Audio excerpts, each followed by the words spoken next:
vai acionar o tempo todo os nossos repórteres que estão lá embaixo. Lembrando, eu estou aqui no alto do prédio do IBMEC, porque a gente tem aqui uma visão privilegiada do Museu de Arte Moderna do Rio de Janeiro, onde acontecem os encontros e hoje o último deles, a terceira e última sessão desse G20. Então daqui dá para a gente ver a chegada das comitivas. Vamos lembrar que ontem alguns atrasaram demais. O senhor Joe Biden é trasildo, não é mesmo? E aí ontem a agenda foi toda para o espaço, foram atrasando os compromissos em sequência, mas hoje temos novos compromissos. Essa terceira sessão de encerramento, em que o assunto será o desenvolvimento sustentável. Ontem já tivemos a declaração final dos líderes assinada e com um consenso que foi muito importante para a diplomacia brasileira. Hoje o presidente Lula tem alguns encontros bilaterais, sim. Ele tem primeiro com representantes da África do Sul, país para o qual o Brasil passa a presidência rotativa do G20. Também tem encontros importantes com primeiros ministros da Índia, do Japão, do Reino Unido. E se der tempo também tem previsão aqui na agenda de um encontro com o diretor-geral da OMS, Tedros Adhanom, para divulgação de resultados de investimentos em saúde. Vamos ver se vai dar tempo, porque depois o presidente Lula deve oferecer um almoço ao presidente dos Estados Unidos, Joe Biden. À tarde, uma entrevista coletiva para os jornalistas e depois o presidente já volta a Brasília. Mas vamos ver se esse fato de hoje já não muda completamente essa agenda prevista para hoje. Eu falei que a gente terminou ontem com dois fatos importantes. O primeiro, o lançamento da Aliança Global contra a Fome e a Pobreza. Apesar de todas as ressalvas do governo argentino, Javier Milei aderiu à iniciativa, assim como o Grupo de Nações aprovou esse mecanismo por unanimidade. Também nesse primeiro dia, o G20 divulgou a declaração final da reunião que está sendo realizada aqui no Rio de Janeiro, por isso a gente aciona direto o João Boeri, que tem mais destaques, mais informações desse primeiro dia de evento, mas também desse segundo dia com o encerramento, né, João? E certamente com desdobramentos, repercussões a partir dessa operação de hoje da Polícia Federal. Bom dia para você.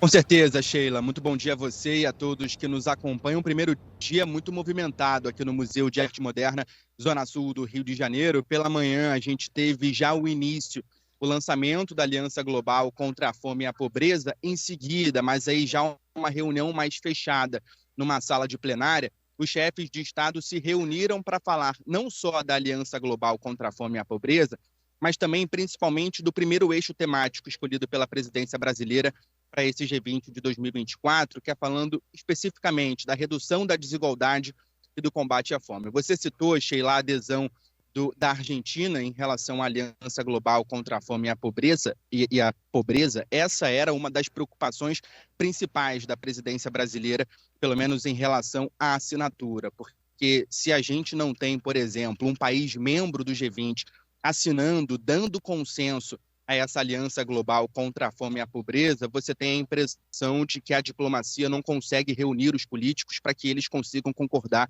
com o tipo de documento que é proposto pela presidência para esse ano de 2024.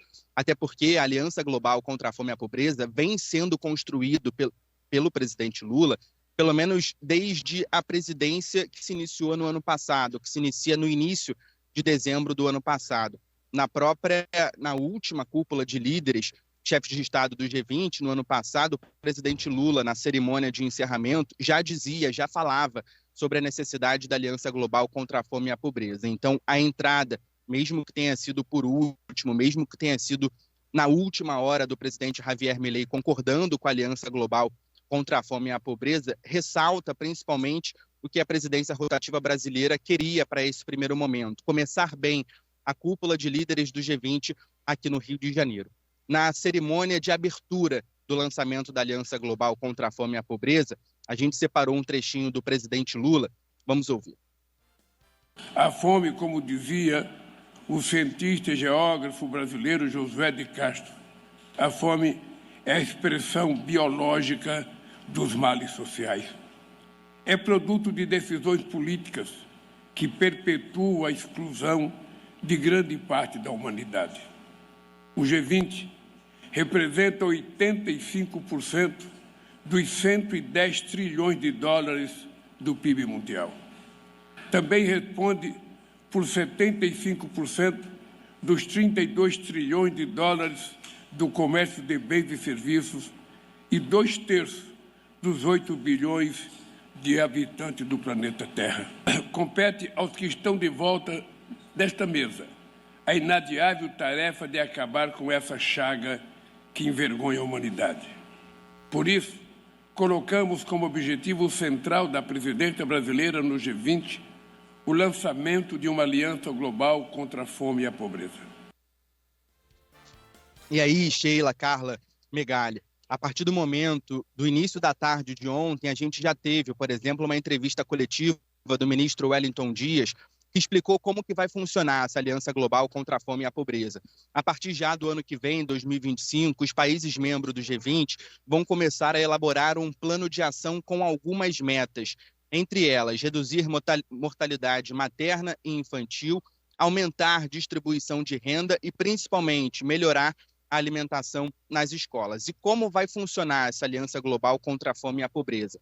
Alguns escritórios técnicos vão ser montados em alguns desses países membros do G20.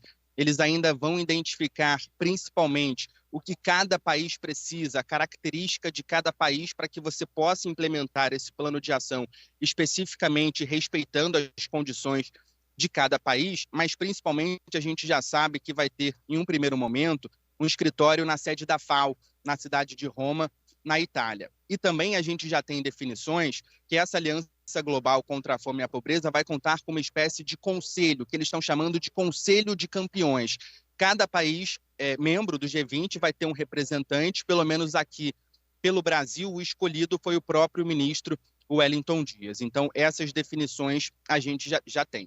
Pois bem, na parte da tarde, uma sessão muito importante também e que resultou no fim da noite, na publicação, já na divulgação da declaração de líderes do G20. E isso era muito esperado, pelo menos a gente não tinha expectativa disso ser divulgado ontem à noite, mas tinha uma repercussão e uma preocupação sobre a possibilidade do próprio presidente Javier Milei da Argentina não assinar essa declaração de líderes final do G20 e acabar essa cúpula de líderes sem uma declaração final dos países membros. Mas até o próprio gabinete da presidência de Javier Milei divulgou que ele assinaria a declaração final da cúpula de líderes, mas que não concordava com diversos pontos. E aí, já para a gente entrar nessa declaração que foi divulgada ontem à noite, destaco alguns pontos, daqui a pouquinho nossa colega Gabriela Morgado vai destacar outros também, mas principalmente o que a gente já vinha falando e que bate com o segundo eixo temático escolhido pela presidência brasileira, a reforma da governança global. Se a gente já tinha visto no final de semana o secretário-geral da ONU falando sobre já a necessidade de reforma do Conselho de Segurança, de reconfiguração do Conselho de Segurança, a gente teve também nessa declaração final especificamente esse ponto, citando que é necessário reformar a governança global. E se a gente tinha alguma expectativa para que essa cúpula de líderes falasse sobre conflitos e guerras, sobre a possibilidade, até o próprio presidente Lula, dias atrás, disse que o objetivo do G20 não era falar sobre guerras, não era falar sobre conflitos. Mas isso apareceu na declaração final de líderes do G20, condenando qualquer tipo de terrorismo, falaram da situação humanitária, classificaram a situação humanitária como catastrófica na faixa de Gaza, pediram cessar-fogo na faixa de Gaza e eles deram maior destaque principalmente a esse conflito na faixa de Gaza. Citaram, sim, a verdade, a guerra na Ucrânia, Rússia, Ucrânia, mas, claro, a gente lembra, a Rússia é um dos países membros do G20. O próprio presidente Vladimir Putin não veio e a Rússia enviou um chanceler aqui para a cúpula de líderes do G20. Então, essa declaração final divulgada ontem fala principalmente da reforma da governança global, condena qualquer tipo de guerras, mas também fala, e aí queria destacar para devolver para vocês também para a gente bater um papo, justamente sobre igualdade de gênero, empoderamento de mulheres e meninas, que são duas pautas que o presidente da Argentina, Javier Milei, já disse publicamente, que discorda veementemente. Mas, mesmo assim, a Argentina acabou aderindo a essa declaração final da cúpula de líderes, que vai ser apresentada de forma oficial. É assim a expectativa na tarde de hoje, pessoal.